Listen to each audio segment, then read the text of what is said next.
ones. Moraine on the shot comes in from Nico Pass. And Nico Pass.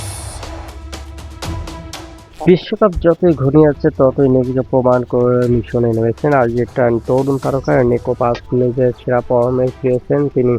ভবিষ্যতে জাতীয় দলে বড় ভরসা হতে পারেন তিনি। সম্প্রতি সিরিয়াতে পিসা স্পোর্টিং ক্লাবের বিপক্ষে ম্যাচের ৭৫তম মিনিটে দেখিয়েছেন দুর্দান্ত একটি গোল। এই ম্যাচে তিনি অসাধারণ গোল করেছেন এবং তার আক্রমণ ভাগের পারফরম্যান্সের কারণে দলকে ৫-০ গোলের ব্যবধানে জয় পেয়েছেন তিনি। তার গোল করার দক্ষতা, বল কন্ট্রোল, আক্রমণের তৈরি ক্ষমতা ফুটবল ভক্তদের মুগ্ধতা করেছেন। এই মৌসুমে নিকো পাস ইতিমধ্যে ৯ গোল এবং ৬ অ্যাসিস্ট নামের পাশে উজ্জ্বল করছেন। এত কম বয়সে এমন পারফরমেন্স সত্যি প্রশংসার দাবিদার। বিশেষ করে তার খেলা, আত্মবিশ্বাস এবং ম্যাচের প্রভাব তৈরির ক্ষমতা তাকে আলাদা করে নজর কেড়েছেন।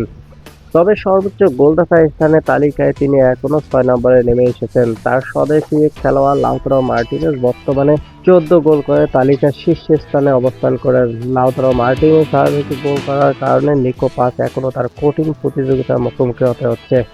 বিশ্বকাপের আগে এমন ফর্ম আর্জেন্টিনা দলের জন্য সুখবর। যদি তিনি ধারাবাহিক বজায় রাখতে পারেন তাহলে ভবিষ্যৎ জাতীয় দলে গুরুত্বপূর্ণ ভূমিকা রাখার সম্ভাবনা রয়েছে। সব মিলিয়ে বলা যায় নিকো পাস এখন নিজের ক্যারিয়ারের গুরুত্বপূর্ণ সময় পার করছেন।